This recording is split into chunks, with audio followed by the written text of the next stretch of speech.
Hello friends, आज हम लोग लेक्चर 11 में है आइसोमेरिज्म के और ज्योमेट्रिकल आइसोमेरिज्म पढ़ने जा रहे हैं। पर ज्योमेट्रिकल आइसोमेरिज्म शुरू करने से पहले मैं आपको बताऊं कि सबसे पहले आपको यह समझना चाहिए कि स्टीरियो आइसोमेरिज्म किसे कहते हैं। तो दो तरह के आइसोमेरिज्म बच गए हैं, स्ट्रक्चरल खत्म कर लिया हम लोगों ने, कन्फर्मेशनल खत्म कर लिया, स्टीरियो आइसोमेरिज्म देखना है। आपको मालूम है कि स्टीरियो आइसोमर्स या स्टीरियो आइसोमेरिज्म जो है वो दो तरह का होता है ना, एक ज्योमेट्रिकल और दूसरा ऑप्टिकल। ज्योमेट्रिकल आइसोमेरिज्म और दूसरा ऑप्टिकल आइसोमेरिज्म। ठीक है, ऑप्टिकल आइसोमेरिज्म। तो ये दोनों चीजें हम लोग को पढ़नी है, ज्योमेट्रिकल आइसोमेरिज्म और ऑप्टिकल आइसोमेरिज्म दोनों पढ़ना है।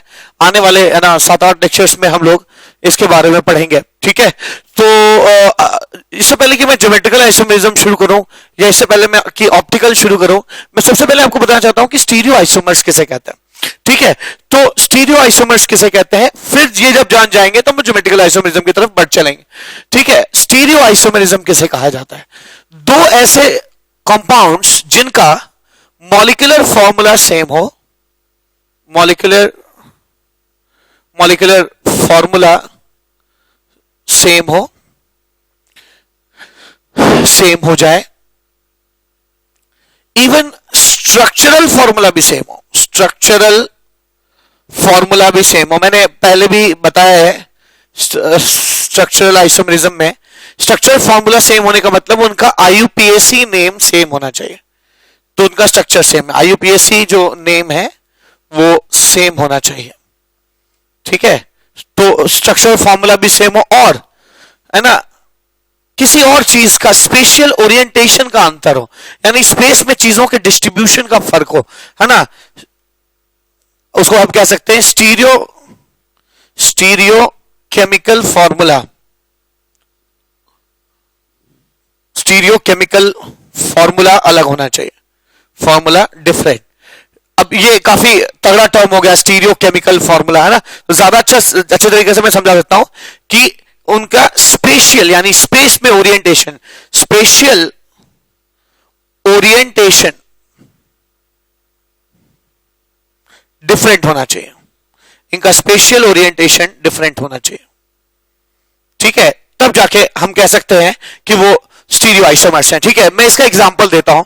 फॉर एग्जांपल आपने ब्यूटीन देखा है ना, CH3 CH double bond CH CH3। ठीक है, यहां से शुरुआत करते हैं। ठीक है, ब्यूटीन है, आपने ब्यूटीन लिया, ब्यूटीन का फॉर्मूला हो जाएगा C4H8, दिस इज ब्यूटीन। ठीक है, मैं अभी आपको दो ब्यूटीन बनाने वाला हूं, दोनों ब्यूटीन का मॉलिक्यूलर फॉर्मूला सेम है। स्ट्रक्चरल फॉर्मूला अगर आप देखिएगा ना तो ये मॉलिक्यूलर फॉर्मूला सेम है आएगा, स्ट्रक्चरल फॉर्मूला भी सेम आएगा, यानी CH3 CH ब्यूटुइन कर लीजिए, ब्यूटुइन या तो ब्यूटुइन बनाने का स्ट्रक्चरल फॉर्मूला भी यही होगा। ठीक है, CH3 CH double bond CH फिर CH3, ये भी ब्यूटुइन है। ठीक है, और स्ट्रक्चर सेम है। स्ट्रक्चर सेम क्यों है? क्योंकि दोनों का, अभी मैं दो कंपाउंड्स इससे बनाने जा रहा हूं, दोनों का फॉर्मूला नाम जो है ब्यूटीन ही आएगा, लेकिन ब्यूटीन दो तरीके से बनाया जा सकता है। एक क्या, CH3 CH double bond H CH3, एक वो ब्यूटीन जिसमें दोनों CH3 एक ही साइड हो, और एक वो ब्यूटीन जिसमें दोनों CH3 अलग अलग साइड हो, यानी है ना, इस साइड H हो जाए, इस साइड CH3 हो जाए। अब देख सकते हैं इन दोनों ब्यूटीन का मॉलिक्यूलर फॉर्मूला सेम है। ठीक है, इन दोनों ब्यूटीन का, मैं कह सकता हूं इन दोनों ब्यूटीन का मॉलिक्यूलर फॉर्मूला सेम है। इन दोनों ब्यूटीन का स्ट्रक्चरल फॉर्मूला भी सेम है, क्योंकि आईयूपीएसी नेम जो आएगा वो ब्यूटुइन आ रहा है और दोनों के लिए ब्यूटुइन आएगा।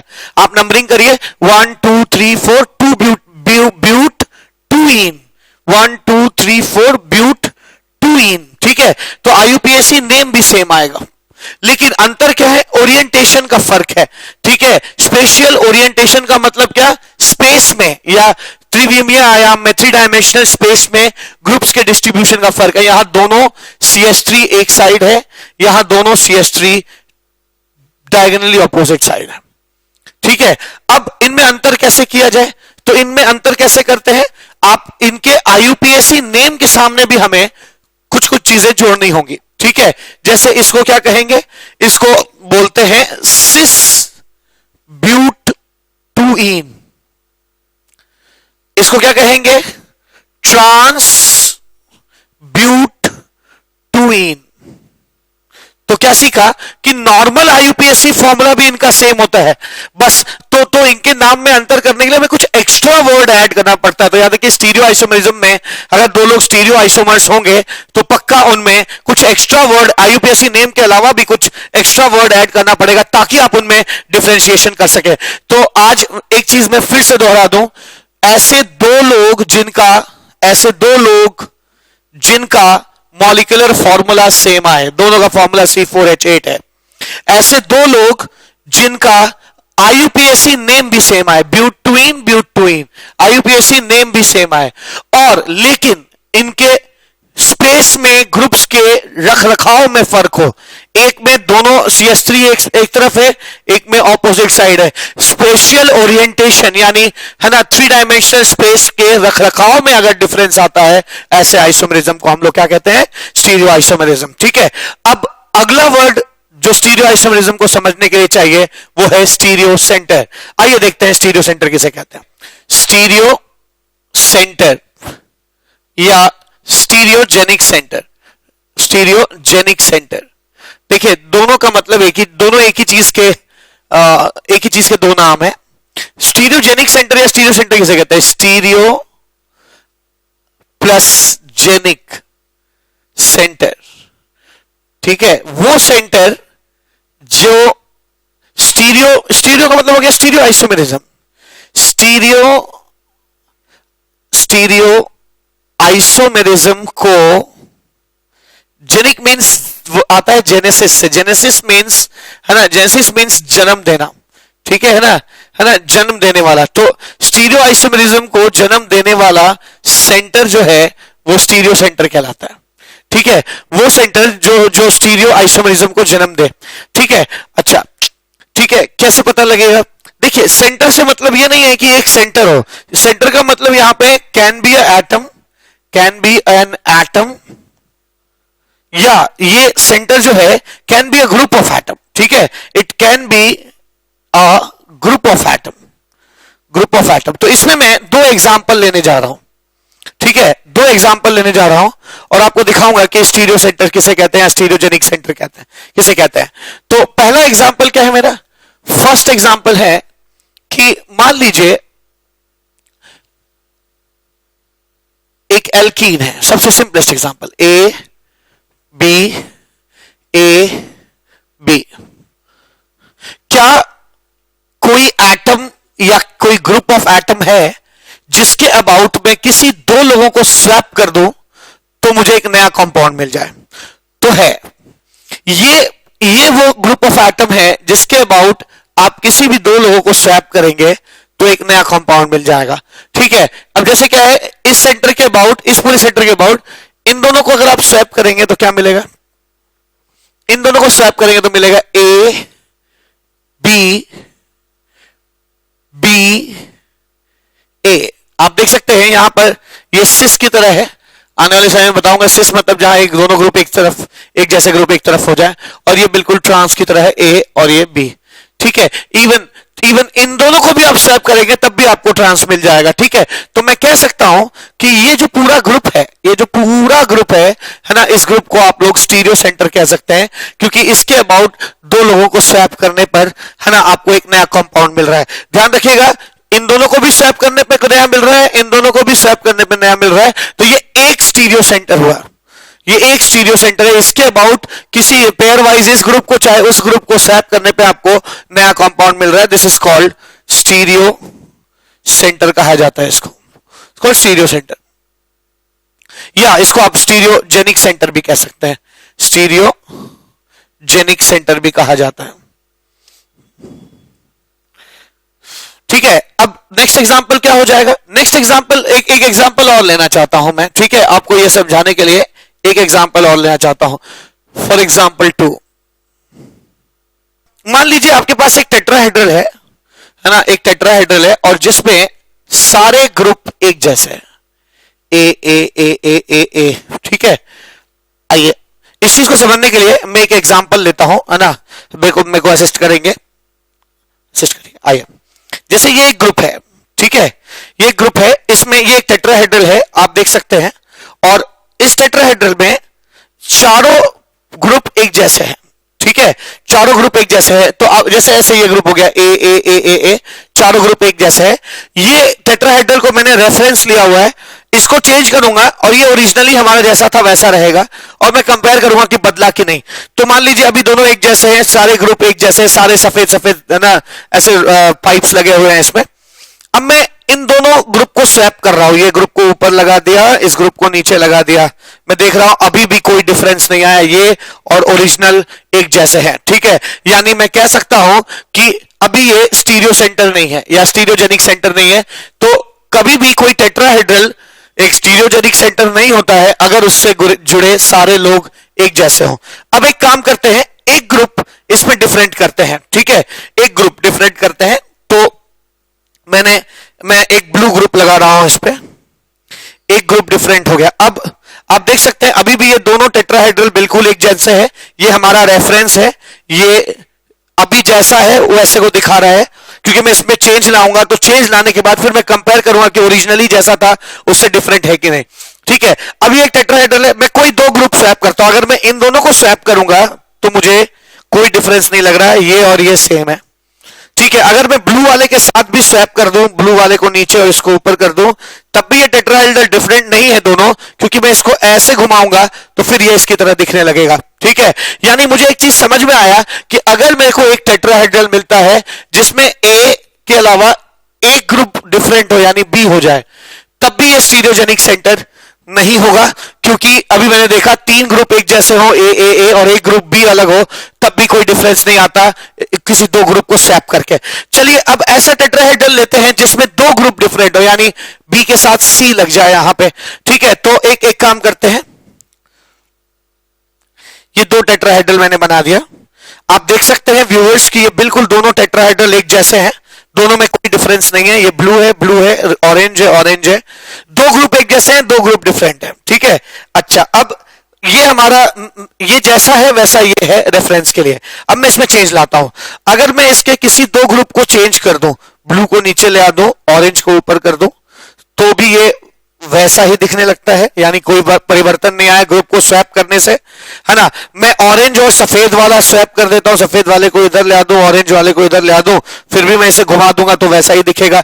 यानी मैं समझ गया, अगर कोई ऐसा टेट्राहेड्रल है जिसमें दो ग्रुप डिफरेंट और दो ग्रुप सेम हो, तब भी उसमें किसी भी दो चीज को स्वैप करने पर कोई नई चीज नहीं मिलती आपको, वही चीज दोबारा मिल जा रही है। यानी ऐसा टेट्राहेड्रल जिसमें दो ग्रुप डिफरेंट हो और दो ग्रुप सेम हो, है ना, वो उसका ये सेंटर स्टीरियोजेनिक सेंटर नहीं होता, क्योंकि इनमें किसी भी दो ग्रुप को स्वैप करने पर मुझे कोई नया कंपाउंड नहीं मिल रहा। लेकिन अगर मैं चारों ग्रुप्स को डिफरेंट कर दूं, ठीक है, चारों ग्रुप्स को डिफरेंट कर दूं, तब देखते हैं क्या होगा, क्योंकि तीन ग्रुप डिफरेंट कहने का मतलब चौथा भी डिफरेंट हो जाएगा।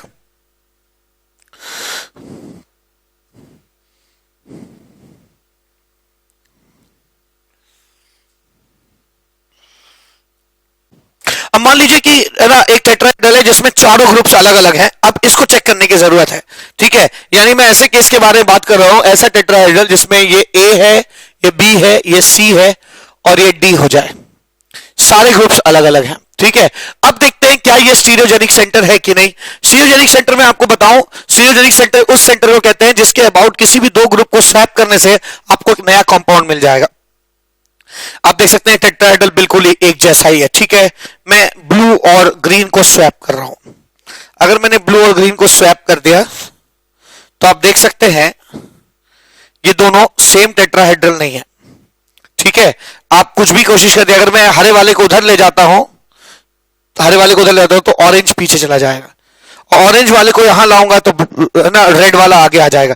आप कह सकते हैं बेसिकली ये एक दूसरे के, है ना, मिरर इमेज जरूर है, ठीक है, पर सेम नहीं है, ठीक है।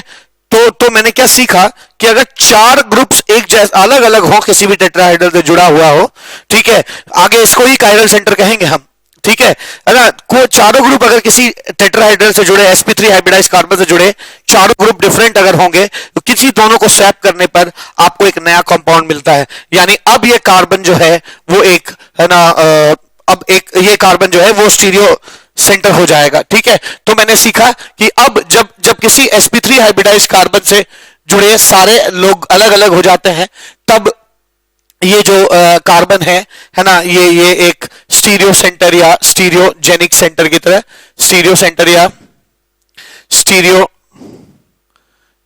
सेंटर की तरह बिहेव करता है। तो मैं यहां पे डिफाइन कर दूं कि एनी एटम और group of atom, any atom or group of atoms about which if we swap position of any two groups, we get a new compound. Swap any atom or group of atom about which if we swap position of any two groups and if we get a new compound, then that atom or group of atom is a stereo center, is a stereo center या stereogenic centre, stereogenic centre. तो मैं ये कह सकता हूं कि stereogenic centre या stereo centre क्या होता है? एक ग्रुप ऑफ एटम या एक कोई एटम जिसके अबाउट किसी ग्रुप को स्वैप करने पर या किसी ग्रुप को स्वैप करने पर अगर आपको नया कंपाउंड मिले तो उसे हम लोग स्टीरियो सेंटर या स्टीरियोजेनिक सेंटर कहते हैं। अगर मॉलिक्यूल फ्लैट है और उसके अबाउट स्वैप कर रहे हैं हम, तो ये ज्योमेट्रिकल आइसोमेरिज्म को जन्म देगा। जबकि अगर मॉलिक्यूल 3 डायमेंशनल है और यहां पर आप स्वैप करेंगे, ऑप्टिकल आइसोमेरिज्म को जन्म देगा। इसीलिए स्टीरियो केमिस्ट्री में या स्टीरियो आइसोमेरिज्म में दो तरह के आइसोमेरिज्म एग्जिस्ट करता है, ज्योमेट्रिकल और ऑप्टिकल, जिसके बारे में मैं आने वाले समय में आपको बताऊंगा। ठीक है, अभी मैंने आपको इस समय स्टीरियो सेंटर समझाया कि स्टीरियो सेंटर किसे कहते हैं या स्टीरियोजेनिक सेंटर किसे कहते हैं। आइए अब मैं चाहता हूं कि आपने जो सीखा है ना, मैं उसे चेक कर लूं कि आप पहचान पाते हैं कि नहीं कि स्टीरियो सेंटर कौन सा होता है और स्टीरियोजेनिक सेंटर कौन सा होता है। तो इस पे आइए एक क्वेश्चन करते हैं। क्वेश्चन कुछ इस तरह से है कि मार्क द स्टीरियोजेनिक सेंटर या stereo centre. Mark question, mark the stereo centre. Stereo centre और स्टीरियोजेनिक सेंटर एक ही चीज होती है, या स्टीरियोजेनिक सेंटर आपको मार्क करना है। मैं कंपाउंड्स लिखता जा रहा हूं, आप मार्क करिए, देखिए कौन कौन से स्टीरियोजेनिक सेंटर है, कौन कौन से स्टीरियो सेंटर्स हैं। ठीक है, फर्स्ट कंपाउंड है भी कि नहीं स्टीरियो सेंटर, से भी आपको चेक करना है। A A A A second compound, A B A A third,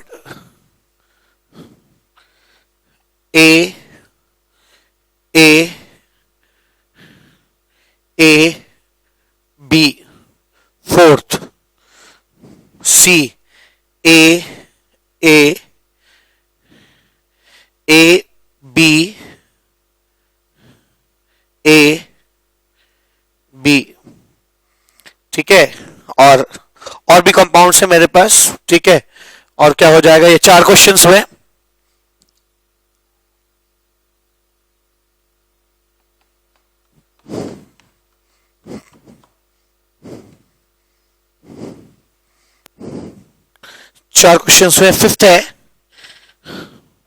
fifth है सी ए बी। सिक्स्थ है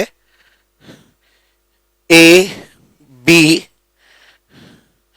सी डी। अभी इतने करते हैं, फिर आगे और देखते हैं। ठीक है, अब देखिए यहां पर पहला क्वेश्चन है ये। ठीक है ना, ये स्टीरियो सेंटर हो सकता है अगर मैं इसके अबाउट किसी दो को स्वैप करने पर मुझे नया कंपाउंड मिले। तो आइए इसको स्वैप करते हैं। इन दोनों को अगर मैं स्वैप करूंगा तो क्या मिलेगा, सी ए सी ए ए है ना, स्वैप करने पे भी, चलिए मैंने माना कि इन दोनों को मैंने स्वैप कर दिया, तब भी तो ए ए स्वैप होने पे भी ए ए ही मिलेगा। इस कंपाउंड और इस कंपाउंड में कोई डिफरेंस नहीं है, दोनों एक जैसे कंपाउंड है, यानी इसके अबाउट इसको स्वैप करने पे तो कुछ भी नया मिलेगा नहीं। ये भी ए ए है, इसको भी स्वैप करेंगे तो यही मिलेगा, ए ए ए ए तो है ही, और इसको स्वैप कर देंगे तब भी ए ए मिलेगा। अगेन ये दोनों सेम कंपाउंड है, तो मैं कह सकता हूं कि इस कंपाउंड में इसको स्वैप करो चाहे इसको स्वैप करो, कोई भी नया कंपाउंड नहीं मिल रहा है, इसलिए यहां पर स्टीरियो सेंटर नहीं है या स्टीरियोजेनिक सेंटर नहीं मौजूद है इस कंपाउंड में, ठीक है ना। इस कंपाउंड में एक भी स्टीरियोजेनिक सेंटर नहीं है, ये मैं समझ गया। चलिए इसमें देखते हैं। अगेन यहां पे क्या हो जाएगा, अगर मैं इन दोनों को स्वैप करूं तो ए पलट के ए ही हो जाएगा, यही कंपाउंड मिलेगा। तो इस तरफ तो कुछ नया नहीं मिलने वाला, इस तरफ स्वैप करते हैं, इसको स्वैप करते हैं, क्या मिलेगा, सी, ये बी ऊपर चला जाएगा, बी ए ए ए। अब मैं आपको ध्यान दे रहा हूं कि ये और ये सेम कंपाउंड है। कैसे, देखिए यहां पे ए के सामने ए है और यहां बी के सामने ए है, यहां भी बी के सामने ए है, ए के सामने ए है। इस कंपाउंड को अगर आप सिर्फ ऐसे रोटी की तरह पलट दीजिए ऐसे, तो ऐसा दिखने लगेगा, ठीक है। तो मैं कह सकता हूं कि इस कंपाउंड और इस कंपाउंड में भी कोई डिफरेंस नहीं है, और सिंस इन दोनों को स्वैप करने पे या इन दोनों को स्वैप करने पे मुझे कोई नया कंपाउंड नहीं मिल रहा है, ये दोनों सेम कंपाउंड्स हैं, नया कंपाउंड नहीं मिल रहा है, इसलिए मैं कह सकता हूं कि इस कंपाउंड में भी एक भी स्टीरियोजेनिक सेंटर नहीं है। तो इसमें भी स्टीरियोजेनिक सेंटर नहीं है, इसमें भी नहीं है।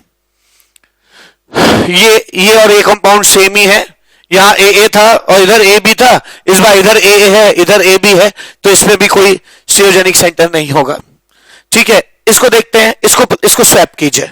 अगर आप इसको स्वैप करेंगे तो क्या मिलेगा, ए बी, और ये स्वैप करने पे क्या मिलेगा, बी ए, ऐसे मिल जाएगा। अब आप देख सकते हैं यहां ए के सामने ए है और बी के सामने बी है, यहां पे ए के सामने बी है और यहां बी के सामने ए है, ये दोनों एकदम अलग अलग कंपाउंड्स हैं, ठीक है। ऐसे ही आप इसको भी स्वैप करेंगे तो भी आपको एक नया कंपाउंड मिलेगा जो इसी की तरह दिखेगा, ठीक है। तो मैं बड़े आराम से कह देता हूं कि हाँ, यहां पर मुझे एक स्टीरियोजेनिक सेंटर मिला है, ठीक है, ये हमारा एक स्टीरियोजेनिक सेंटर है, ठीक है। ऐसे यहां आइए, ए सी ए बी, ठीक है, स्वैप करते हैं। इन दोनों को स्वैप करेंगे तो क्या मिलेगा, इन दोनों को स्वैप करेंगे तो मिलेगा ए सी, ये बी ऊपर चला जाएगा, बी ए नीचे आ जाएगा, ए। आप देख सकते हैं यहां ए के सामने ए है और सी के सामने बी है, यहां ए के सामने बी है और सी के सामने ए है, ये और ये बिल्कुल डिफरेंट कंपाउंड्स है। ये स्वैप करा मैंने, अब की बार ये स्वैप करते हैं, चलिए देखते हैं क्या मिलता है, ठीक है। इन दोनों को अगर मैं स्वैप करूंगा तो सी ऊपर चला जाएगा, यहां पे लिख सकता हूं सी सी ए, सी ऊपर चला जाएगा, ए नीचे आ जाएगा, इधर ऊपर ए नीचे बी, ठीक है, इधर ऊपर ए नीचे बी।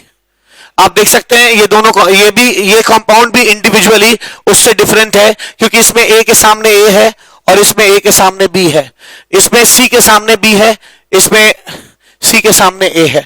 हाँ, ये अलग बात है कि ये दोनों कंपाउंड सेम आ रहे हैं, ठीक है, सेम आ जाएंगे। आप देखिए इसमें ए के सामने बी है, इसमें भी ए के सामने बी है, इसमें सी के सामने ए है, इसमें सी के सामने ए है, ठीक है। तो आपने देखा, चाहे इसको स्वैप करिए चाहे उसको स्वैप करिए, आपको सेम कंपाउंड मिलता है ना, ये दोनों कंपाउंड सेम आते हैं। लेकिन स्वैप करने पर चूंकि ये और ये एक डिफरेंट कंपाउंड आ रहे हैं, मैं बड़े आराम से कह सकता हूं कि ये हमारा एक स्टीरियोजेनिक सेंटर है, ठीक है। इसी तर्ज पर आप देख सकते हैं यहां पे भी कर लीजिए, अगर आप इसको स्वैप करेंगे, किसी भी इन दोनों को स्वैप कर लीजिए, क्या आ जाएगा, ए बी डी सी। आप देख सकते हैं मुझे नया कंपाउंड मिला है, ए के सामने सी है, यहां ए के सामने डी है, यहां बी के सामने डी है, यहां बी के सामने सी है। चूंकि ये दोनों अलग अलग कंपाउंड है, एक स्वैप करने पर है ना आपको एक नया कंपाउंड मिल रहा है, यानी आप कह सकते हैं कि ये हमारा एक स्टीरियोजेनिक सेंटर है, ठीक है। तो ये हमने 6 क्वेश्चंस किए जिसमें हम लोगों ने स्टीरियोजेनिक सेंटर पहचानने की कोशिश की। बेसिकली ये ज्योमेट्रिकल स्टीरियोजेनिक सेंटर्स हैं। अगर ऑप्टिकल स्टीरियोजेनिक सेंटर्स की बात करिए, जहां पे कार्बन जो है वो sp3 हाइब्रिडाइज्ड हो, उस केस को भी देख लेते हैं हम लोग, ठीक है। उस केस में कैसे जज करते हैं, तो उस केस के लिए मैंने बड़ा ही सिंपल नियम बताया था कि अगर आपको एक sp3 हाइब्रिडाइज कार्बन मिलता है और उससे चारों ग्रुप डिफरेंट होते हैं, तभी वो है ना एक स्टीरियो सेंटर होगा। ये चीज मैंने अभी अभी प्रूव भी की थी थ्योरी में, तो 7th क्वेश्चन है CH4। 8th क्वेश्चन है CHHHD। 9th क्वेश्चन है CHHDT।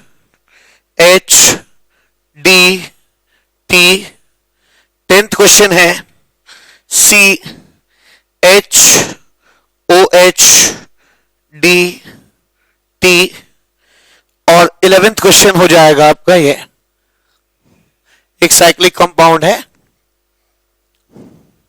HCH3HCH3। ठीक है, आइए देखते हैं। तो मैंने आपको हमेशा कहा कि जब भी किसी sp3 हाइब्रिडाइज्ड कार्बन में चारों ग्रुप सेम होंगे वो उसमें स्टीरियो सेंटर नहीं होगा। ठीक है, चारों ग्रुप अलग अलग होंगे तभी स्टीरियो सेंटर हो सकता है। कोई भी दो ग्रुप अगर सेम हो गया यहां भी स्टीरियो सेंटर नहीं है। कोई भी दो ग्रुप अगर सेम हो गया तो उससे यहां भी स्टीरियो सेंटर नहीं है। यहां आप देख सकते हैं ये ग्रुप ये ग्रुप ये ग्रुप और ये ग्रुप अलग अलग है। मैं कह सकता हूं कि ये एक स्टीरियो सेंटर है।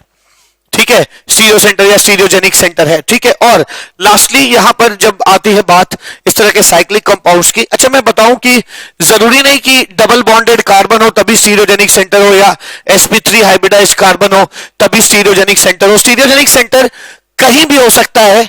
किसी भी ग्रुप ऑफ एटम को आप स्टीरियोजेनिक सेंटर कह सकते हैं अगर उस ग्रुप के अबाउट, उस ग्रुप ऑफ एटम के अबाउट चीजें स्वैप करने पे आपको नया कुछ मिले। अब जैसे इस पूरे इलाके को आप स्टीरियोजेनिक सेंटर कह सकते हैं क्योंकि इसके अबाउट किसी को अगर स्वैप करते हैं, आप मान लीजिए इसको स्वैप करते हैं तो क्या मिलेगा? मिलेगा H ऊपर CH3 नीचे, सो CH3 ऊपर और H नीचे। आप देख सकते हैं यहां पे H ऊपर है, यहां भी H ऊपर है, CH3 नीचे है, CH3 नीचे है। यहां H ऊपर है तो यहां पे H नीचे है और यहां CH3 नीचे है, यहां CH3 ऊपर, यानी H ऊपर CH3 ऊपर या H ऊपर और H ऊपर दोनों डिफरेंट हैं। तो अगर ग्रुप ऑफ एटम के अबाउट दो लोगों की पोजीशन स्वैप करने पर मुझे कुछ नया मिल रहा है तो मैं बड़े आराम से कह सकता हूं कि ये एक स्टीरियोजेनिक सेंटर है। ठीक है, तो इतने देर में हम लोगों ने एक चीज तो तय कर लिया, ये जान लिया कि स्टीरियो आइसोमेरिज्म किसे कहते हैं, स्टीरियोजेनिक सेंटर किसे कहते हैं और स्टीरियोजेनिक सेंटर कैसे पहचाना जाता है ये भी हम लोगों ने सीख लिया। आइए अब ज्योमेट्रिकल आइसोमेरिज्म की तरफ बढ़ते हैं। ज्योमेट्रिकल आइसोमेरिज्म, आइसोमेरिज्म अभी आपने देखा ऐसे कंपाउंड थे जिसके अबाउट रोटेशन फ्रीज था। ठीक है, और जैसे ये है ए। तो ज्योमेट्रिकल आइसोमेरिज्म की पहली कंडीशन क्या है, मैं आपको कंडीशन बता रहा हूं कैसे ज्योमेट्रिकल आइसोमेरिज्म पहचानेंगे, है ना, कहां पे ज्योमेट्रिकल आइसोमेरिज्म होगा। किसी एलिमेंट के अबाउट, किसी दो लोगों के अबाउट रोटेशन फ्रीज होना चाहिए। ठीक है, रोटेशन फ्रीज होना चाहिए। रोटेशन फ्रीज का मतलब हो गया कि मॉलिक्यूल रोटेट ना कर पाए। जैसे मैं फॉर एग्जांपल एक एग्जांपल देता हूं कि मान लीजिए अगर दो मॉलिक्यूल सिंगल बॉन्ड से जुड़े हुए हैं, ये दो मॉलिक्यूल है, दो एटम है मान लीजिए, ये सिंगल बॉन्ड से जुड़े हैं, इसके साथ भी लोगों को जोड़ दीजिए, क्या फर्क पड़ता है, आप इसको और जोड़ देते हैं। ठीक है, इससे भी कुछ लोग जुड़े हुए हैं, इससे भी जुड़े हुए हैं। अब अगर दो एटम्स हैं और उनसे जुड़े लोग, दो एटम्स से जुड़े लोग अगर सिंगल बॉन्ड से जुड़े हुए हैं, सिंगल बॉन्ड से जुड़ा हुआ है तो इनके अबाउट रोटेशन हो सकता है। ठीक है, रोटेशन बड़े आराम से हो सकता है और आपको याद होगा रोटेशन की वजह से जो आइसोमेरिज्म जन्मता है उसको हम लोग कन्फॉर्मेशनल आइसोमेरिज्म कहते हैं। लेकिन अगर कहीं दो लोगों के अबाउट डबल बॉन्ड आ जाए, अब देखिए ये दो लोग हैं, ठीक है, ये दो कंपाउंड्स हैं, दो एटम्स हैं, इनके अबाउट मैं डबल बॉन्ड क्रिएट कर रहा हूं। ये दो एटम्स हैं, एक सिंगल बॉन्ड क्रिएट हो गया और एक डबल बॉन्ड और क्रिएट हो गया इसके बीच में। ठीक है, ये डबल बॉन्डेड, दो लोग हो गए, डबल बॉन्डेड हो गए। अब क्या होगा, अब चाह के भी अगर आप चाहें कि इनके अबाउट रोटेशन हो सके, अगर आप कोशिश करते हैं, मान लीजिए, है ना, ये ऐसे है, ये ऐसे है, ऐसे है, अगर आप चाहते हैं कि रोटेशन हो जाए इनके बीच में, ठीक है, तो आप पाएंगे कि इन डबल बॉन्ड की वजह से ये रोटेशन संभव नहीं है, ये फंस जाएगा। ठीक है, ये फंस जाएगा, ये घूम नहीं सकता, और अगर आपने घूमा तो ये बॉन्ड टूट जाएगा, ये बॉन्ड टूट जाएगा। ठीक है, तो याद रखिए अगर दो दो चीजों से जुड़ी होती हैं चीजें, अगर डबल बॉन्ड से जुड़ी होती है, या मैं मार्कर के थ्रू समझा सकता हूं आपको यहां पे कि अगर सिंगल बॉन्ड होता है तो चीजें आराम से घूम सकती हैं, लेकिन अगर अगर उनके बीच में डबल बॉन्ड हो जाए तो इनका घूमना मुश्किल हो जाता है, ये दोनों डबल बॉन्ड्स की वजह से, है ना, ये रोटेट नहीं कर पाएंगे। तो एक चीज तो पक्का है कि एक चीज क्लियर हो कि किसी भी दो एटम्स के अबाउट, चाहे वो कितने भी दूर हो, फर्क नहीं पड़ता, ठीक है, दो एटम्स के अबाउट रोटेशन फ्रीज होना चाहिए। तो मैं अगर कहूं कि ना what are the conditions for isomerism, है ना, कंडीशंस फॉर ज्योमेट्रिकल आइसोमेरिज्म, ठीक है, कंडीशन फॉर ज्योमेट्रिकल आइसोमेरिज्म क्या हो जाएगा? तो कंडीशन है, पहला कंडीशन है कंडीशन फॉर ज्योमेट्रिकल आइसोमेरिज्म, पहला कंडीशन है ए, rotation about any two atoms should be freezed freezed होना चाहिए, रोटेशन ना हो सके, चाहे वो जिस भी वजह से ना हो सके रोटेशन, तो हम कहेंगे कि हाँ पहला कंडीशन फॉलो हुआ। तो कंडीशन ज्योमेट्रिकल आइसोमेरिज्म की सिर्फ दो होती है, पहली किसी दो एटम के अबाउट रोटेशन ना हो सके, और दूसरी पेयर वाइज जो इधर दो लोग हो और पेयर वाइज जो इधर दो लोग हो वो दोनों सेम ना हो। क्यों सेम ना हो? मान लीजिए ये ए है, अगर आप इसको पलट देंगे तब भी वो मान लीजिए तब भी वो सेम कंपाउंड आएगा, आप पलट के देख लीजिए, ए है, ये ऊपर ए चला गया, वो ए नीचे आ गया, फिर भी यही कंपाउंड मिलेगा, ए के सामने ए के सामने ए के सामने ए के सामने, डिफरेंट नहीं है। अगर ए ही है और इसको बी कर दूं तो ये दोनों तो अलग अलग हो गए, लेकिन ये भी अभी सेम है, तो ज्योमेट्रिकल आइसोमेरिज्म शो नहीं करेगा। मैं एग्जांपल देता हूं आपको, क्या अगर अगर अगर मैंने इसको अलग अलग कर दिया, इसको नहीं किया मान लीजिए, तब भी ये नहीं शो करेगा। क्यों? मान लीजिए ए बी है, इसको पलट दीजिए तो यहां क्या आ जाएगा, बी आ जाएगा और इधर ए आ जाएगा। अब देखिए तब भी ये दोनों सेम है, देखिए ए के सामने ए है और ए के सामने बी है, यहां ए के सामने ए है और ए के सामने बी है, दोनों सेम है, ठीक है।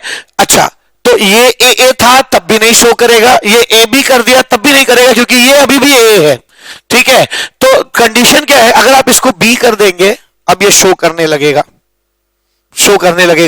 तो कैसे शो करने लगेगा? मान लीजिए ए बी है, ठीक है, आपने इसको ए और इसको बी रखा, इसको एज इट इज रहने दो, इसको पलट लिया मैंने, बी ए हो गया, अब डिफरेंस आ गया, ए के सामने ए, बी के सामने बी है, जबकि यहां ए के सामने बी है और बी के सामने ए है, दोनों डिफरेंट है, ठीक है। तो क्या सीखा मैंने सीखा कि दो लोग होने चाहिए जिनके अबाउट रोटेशन ना हो सके, एक कंडीशन, और दूसरी कंडीशन एक साइड जो भी दो लोग जुड़े हैं वो आपस में सेम नहीं होने चाहिए, और यहां जो दो लोग जुड़े हैं वो आपस में सेम नहीं होने चाहिए। पेयर वाइज ये लोग सेम हो सकते हैं, ये ए बी है, ये ए बी हो सकता है, ये ए बी है, ये ए सी हो सकता है, ठीक है, ये ए बी है, ये सी डी हो सकता है, ठीक है, पर ए ए या बी बी या सी सी या डी डी ये दोनों सेम नहीं होने चाहिए। तो मैं क्या कहना चाहता हूं, ठीक है, शायद मेरी बात आप तक पहुंची होगी, क्या कि पहला कंडीशन क्या, किसी वजह से दो एटम्स के बीच में रोटेशन फ्रीज होना चाहिए। रोटेशन अक्सर फ्रीज होता है अगर दो लोगों के बीच में दो रिलेशनशिप हो, जैसे दो बॉन्ड है या दो बॉन्ड्स का चेन है जो साइकिल बना रहा है, ठीक है, दो चीजें होंगी तो रोटेशन फ्रीज होगा। एक एटम जिसके बाद रोटेशन फ्रीज है उससे जुड़े दोनों ग्रुप आपस में अलग होने चाहिए, और दूसरा एटम जिसके अबाउट रोटेशन फ्रीज है उससे जुड़े दोनों ग्रुप आपस में अलग अलग होने चाहिए, ठीक है। जरूरी नहीं कि ये और ये सेम हो, सेम भी हो सकते हैं, अलग भी हो सकते हैं। यानी दूसरी कंडीशन क्या होगी, पहली कंडीशन है rotation about any two atom should be freezed, और second the groups attached to freezed atom should be different। अब कुछ चीजें आपको क्वेश्चन करके ही समझ में आएंगी, ठीक है। तो आइए इसके ऊपर कुछ क्वेश्चंस करने की कोशिश करते हैं, ठीक है। तो पहला क्वेश्चन क्या है कि क्वेश्चन यही है मेरा कि which of the following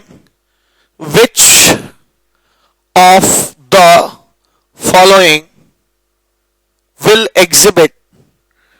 exhibit geometrical isomerism। ठीक है, इनमें से कौन ज्योमेट्रिकल आइसोमेरिज्म शो करेगा? ठीक है, ये क्वेश्चन है मेरा। ठीक है, फर्स्ट है CH2 double bond CH2।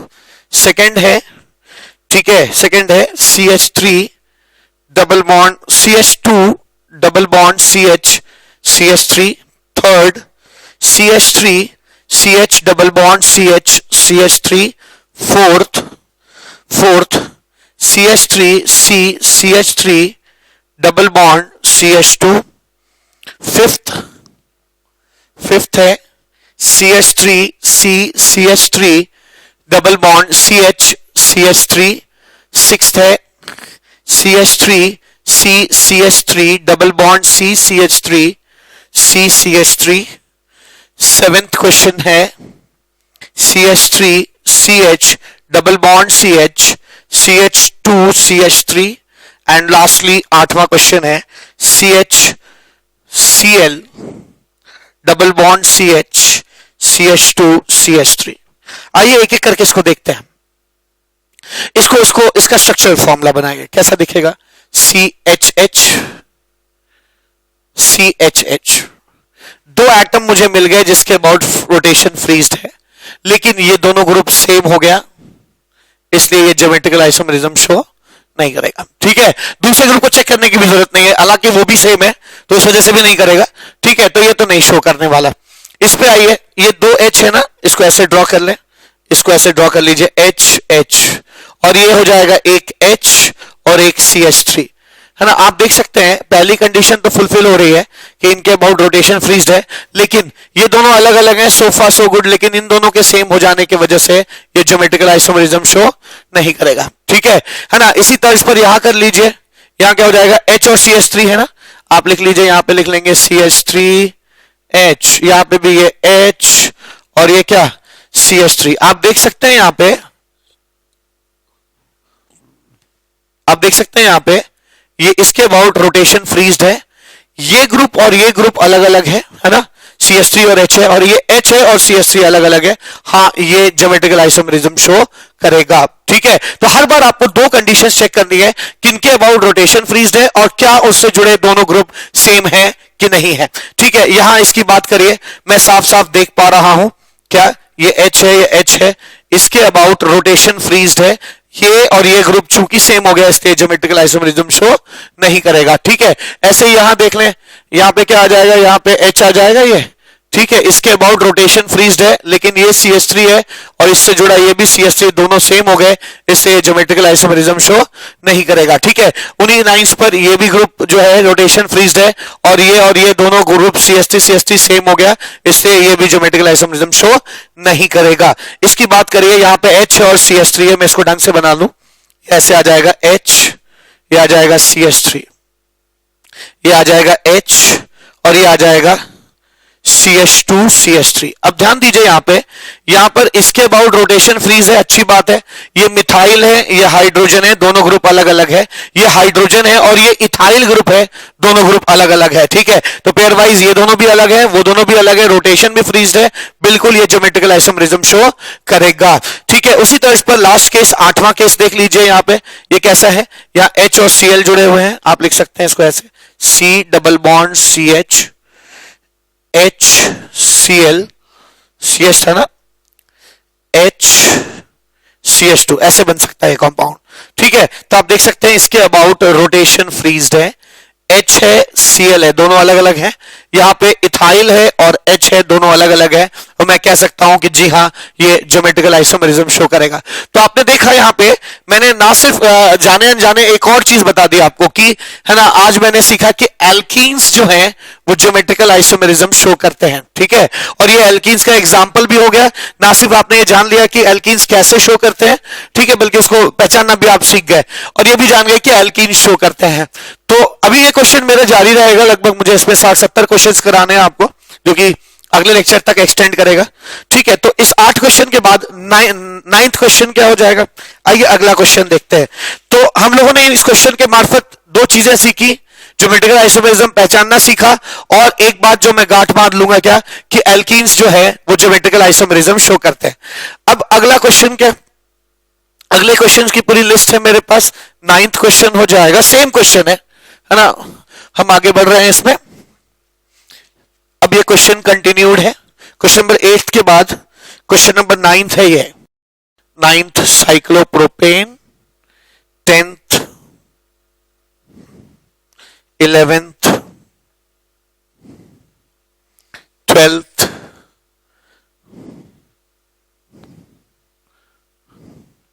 13th 14th 15th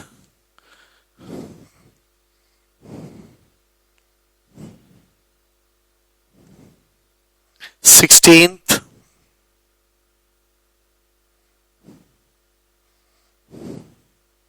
17th। और आगे क्वेश्चंस भी हैं, लेकिन अभी इतना करते हैं और समझते हैं, जैसे एक फ्रेम में आ जाएगा।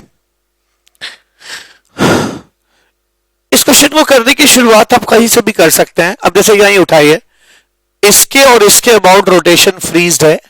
मैंने हमेशा कहा कि दो एटम्स के अबाउट रोटेशन फ्रीज्ड होगा अगर उनको कनेक्ट करने वाली दो चीजें होंगी, एक ये बॉन्ड है और एक ये सीरीज ऑफ बॉन्ड है, ठीक है, तो है। लेकिन दिक्कत यह है कि इससे जुड़े दोनों ग्रुप क्या है, सेम है, एच, और इससे भी जुड़े दोनों ग्रुप क्या है, सेम है, ठीक है। तो ये दोनों ग्रुप सेम है, तो जिनके अबाउट रोटेशन फ्रीज्ड है उससे जुड़े दोनों ग्रुप सेम है, इससे ज्योमेट्रिकल आइसोमेरिज्म शो नहीं करेगा। आप कहें सर इसके और इसके बीच में तो रोटेशन फ्रीज्ड है, बिल्कुल, फिर उसके साथ भी तो वही बात है कि इनके साथ भी जुड़े दोनों ग्रुप क्या है, सेम है, इससे ये ज्योमेट्रिकल आइसोमेरिज्म शो नहीं करेगा।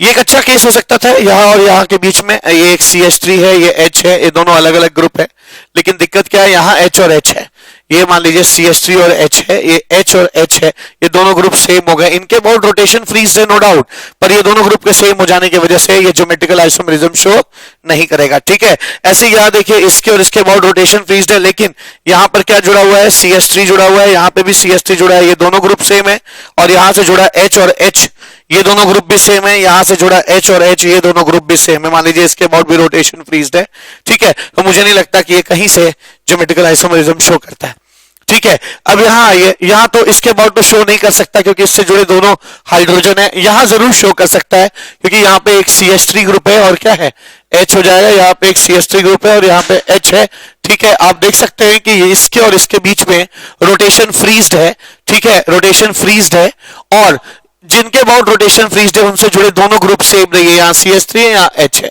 यहाँ CH3 है, यहाँ H है, दोनों ग्रुप सेम नहीं है, इसे मैं कह सकता हूं कि ये ज्योमेट्रिकल आइसोमेरिज्म शो करेगा, है ना। मैं कह सकता हूं कि इन दोनों पॉइंट्स के अबाउट रोटेशन फ्रीज्ड है और इससे जुड़े दोनों लोग और इससे जुड़े दोनों लोग अलग अलग हैं, इसलिए ज्योमेट्रिकल आइसोमेरिज्म शो करेगा। ये अब आपको समझ में आ गया कि इसमें ऐसा कहीं कोई नई चीज नहीं है जो शो करे, इसमें भी नहीं है, लेकिन यहां पर है क्या, इन दोनों पॉइंट्स के अबाउट रोटेशन फ्रीज्ड है, ठीक है, क्योंकि एक पॉइंट है और एक कनेक्टिंग पॉइंट है, जब भी दो लोगों के बीच में दो रास्ते हो वो अक्सर उनके बीच में रोटेशन फ्रीज्ड कहा जाएगा। और अच्छी बात क्या है, यहाँ पे एक हाइड्रोजन है और दूसरा क्या है, CH3 है, और यहाँ पे एक CH3 है और दूसरा क्या है, हाइड्रोजन है। ये जिनके अबाउट रोटेशन फ्रीज्ड है उनके अबाउट जुड़े दोनों ग्रुप अलग अलग है, यहाँ भी दोनों ग्रुप अलग अलग है, तो मैं कह सकता हूं कि ये क्या शो करेगा, ज्योमेट्रिकल आइसोमेरिज्म शो करेगा, ठीक है। तो ये ज्योमेट्रिकल आइसोमेरिज्म शो करने जा रहा है, ठीक है। इस और इस कार्बन को आपने क्यों कंसीडर नहीं किया, आप पूछ सकते हैं, इसलिए क्योंकि इनसे जुड़े दोनों ग्रुप HH हैं और HH हैं, क्योंकि ये पहले से ही सेम है तो इनके अबाउट ज्योमेट्रिकल आइसोमेरिज्म होने की संभावना तो नहीं है। तो इसलिए साइक्लिक कंपाउंड्स में जहां पर दो हाइड्रोजन होते हैं, जुड़े होते हैं, उनको मैं कभी भी कंसीडर ही नहीं करता ज्योमेट्रिकल आइसोमेरिज्म के लिए। हमेशा मेरी निगाह वहां जाती है, उन पॉइंट्स पे जाती है जिससे जुड़े दोनों लोग अलग अलग हो, जैसे यहां H है, CH3 है, CH3 है, H है, इनके अबाउट रोटेशन क्या है, फ्रीज्ड है, ठीक है। इसके अबाउट रोटेशन फ्रीज्ड है, यहां और यहां के अबाउट रोटेशन इसलिए फ्रीज्ड है क्योंकि ये दो रास्तों से कनेक्टेड है, दोनों ग्रुप अलग है, दोनों ग्रुप अलग है, बिल्कुल ज्योमेट्रिकल आइसोमेरिज्म शो करेगा। इसी तरह इनके बीच में रोटेशन फ्रीज्ड है, एक H है, दूसरा CH3 है, ये CH3 है, दूसरा H है, बिल्कुल ये ज्योमेट्रिकल आइसोमेरिज्म शो करेगा क्योंकि ग्रुप वाइज पेयर वाइज ये और ये ग्रुप अलग अलग है, ठीक है। तो ये हम लोगों ने लगभग जो है ना 17 क्वेश्चंस यहाँ पे है ना किए हैं, 17 क्वेश्चंस किए हैं। और भी क्वेश्चंस हैं मेरे पास, आइए आगे करते हैं। तो एक बात यहां पे बहुत ही क्लियर हो जाती है कि ज्योमेट्रिकल आइसोमेरिज्म के लिए सिर्फ आपको दो कंडीशंस देखनी है, ठीक है, फ्रीज होना चीजों का, और ध्यान देना इस बात पे कि जुड़े ग्रुप्स दोनों अलग अलग हो। 18वां क्वेश्चन, 18th ऐसे, 19th,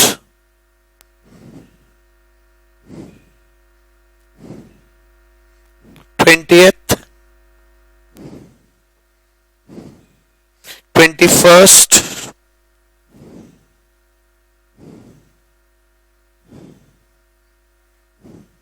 22nd,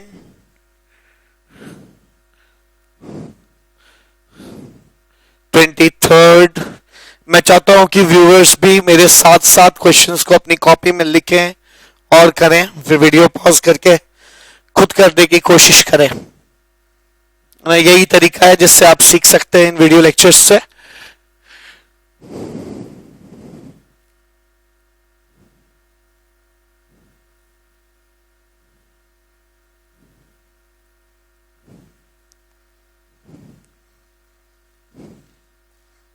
ट्वेंटी-7th,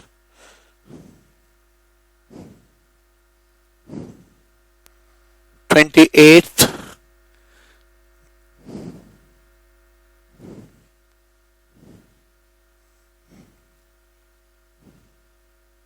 29th,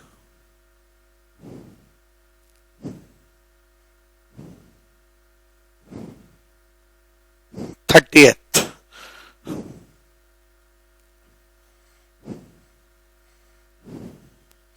ठीक है, तो आइए इन क्वेश्चंस को करते हैं। देखिए मैं हमेशा यहां पे दोनों हाइड्रोजन जुड़े हैं, यहां दोनों हाइड्रोजन है, यहां दोनों हाइड्रोजन है, तो इनको मैं कंसिडर भी नहीं करूंगा। मेरी निगाह डायरेक्ट उन पॉइंट्स पे जाएगी जिन पॉइंट्स पर दोनों ग्रुप्स अलग अलग है। अब देखिए इनके अबाउट रोटेशन फ्रीज है, इसके और इसके अबाउट। यहाँ H है, यहाँ CH3, दोनों अलग अलग है। यहाँ CH3 है, यहाँ H है, शो करेगा। इस कंपाउंड में ऐसा कोई भी जगह नहीं है जहां दोनों ग्रुप्स अलग अलग हो। यहाँ दोनों CH3 है, यहाँ दोनों HH है, HH है, HH है, HH है, तो ये कभी शो नहीं करेगा क्योंकि ग्रुप्स ही हर पॉइंट पर दोनों ग्रुप्स जो जुड़े हुए हैं वो सेम है, इसलिए शो नहीं करेगा। वही वजह यहां भी हो जाएगी, CH3 है, यहाँ H और H हो जाएगा, यहां भी HH हो जाएगा, यहां भी HH, यहां भी HH, यहां भी ये भी नहीं शो करेगा। ये शो कर सकता है, H है, CH3 है, CH3 है, H है, इसके अबाउट रोटेशन फ्रीज है, बिल्कुल शो करेगा। ठीक है, इसे ये भी करेगा, H है, CH3 है, H है, CH3 है, इसके अबाउट रोटेशन फ्रीज है, शो करेगा। H है, CH3 है, H है, CH3 है, इसके अबाउट रोटेशन फ्रीज है क्योंकि दो तरीके से जुड़े हुए हैं, है ना, ज्योमेट्रिकल आइसोमेरिज्म शो करेगा। यहां H है, CH3 है, सेम नहीं है। यहां H है, Cl है, दोनों सेम नहीं है। इनके अबाउट रोटेशन फ्रीज्ड है, बिल्कुल शो करेगा ज्योमेट्रिकल आइसोमेरिज्म। ठीक है, ऐसे यहां देखिए H है, CH3 है, H है, Cl है, दोनों अलग, इसके अबाउट रोटेशन फ्रीज्ड है, शो करेगा, है ना। यहां पे क्या हो जाएगा, H है, CH3 है, H है, Cl है, ये दोनों अलग है, वो दोनों अलग है, इनके अबाउट रोटेशन फ्रीज्ड है, शो करेगा। ठीक है, ये CH3 है, Cl है, लेकिन बाकी सब जगह HH है, HH है, HH है, HH है, HH। ठीक है, तो कोई भी दो ऐसे पॉइंट्स नहीं मिलेंगे जहां दोनों ग्रुप अलग अलग हो। एक ही पॉइंट ऐसा है जहां दोनों ग्रुप अलग अलग है, ये ज्योमेट्रिकल आइसोमेरिज्म शो नहीं करेगा। ठीक है, यहां आ जाइए, CH3 है, Cl है, H है, दोनों अलग हैं, इनके अबाउट रोटेशन फ्रीज्ड है, ज्योमेट्रिकल आइसोमेरिज्म शो करेगा। H है, Cl है, अलग है, H है, Cl है, अलग है ना, इनके अबाउट रोटेशन फ्रीज्ड है क्योंकि दो रास्तों से कनेक्टेड है, एक रास्ता दो रास्तों से कनेक्टेड है, ज्योमेट्रिकल आइसोमेरिज्म शो करेगा। ठीक है, ये इनके अबाउट रोटेशन तो फ्रीज्ड है, लेकिन चूंकि ये दोनों ग्रुप सेम हो गया है ना, और यहां भले ही अलग है H और Cl है, पर ये दोनों ग्रुप सेम है, इससे ज्योमेट्रिकल आइसोमेरिज्म शो नहीं करेगा। ठीक है, तो ना सिर्फ मैंने आपको ये बताया कि, है ना, ज्योमेट्रिकल आइसोमेरिज्म साइक्लिक कंपाउंड्स में कैसे देखते हैं, बल्कि मुझे ये भी समझ में आया कि साइक्लिक कंपाउंड्स जो होते हैं, ठीक है, ये भी समझ में आया मुझे क्या, कि जो साइक्लिक कंपाउंड्स होते हैं वो सारे के सारे साइक्लिक कंपाउंड्स जो है, हर तरह के साइक्लिक कंपाउंड्स जो है वो, है ना, साइक्लिक कंपाउंड्स जो हैं वो भी ज्योमेट्रिकल आइसोमेरिज्म शो करते हैं। इस लेक्चर में मैं इस क्वेश्चन को अधूरा छोड़ रहा हूं, मैं क्वेश्चन नंबर 30 पे छोड़ रहा हूं। अगले लेक्चर से मैं क्वेश्चन नंबर 31 से शुरू करूंगा। और अभी तक इस क्वेश्चन में मैं इस क्वेश्चन में लगभग 70 से ऊपर क्वेश्चन है मेरे पास। इन 30 क्वेश्चन को करके हमने क्या सीखा? हमने सीखा कि ज्योमेट्रिकल आइसोमेरिज्म कैसे पहचानना है, एक चीज सीखी। और दूसरी चीज सीखी कि ज्योमेट्रिकल आइसोमेरिज्म एल्कीन्स में पाया जाता है और साइक्लिक कंपाउंड्स में पाया जाता है। ठीक है, इसके अलावा जो ज्योमेट्रिकल आइसोमेरिज्म है और बहुत जगह पाया जाता है, लेकिन चूंकि ये लेक्चर बड़ा हो रहा है तो उसे हम अगले लेक्चर में देखेंगे, यानी लेक्चर नंबर 11 में। तब तक के लिए thank you so much, have a nice day.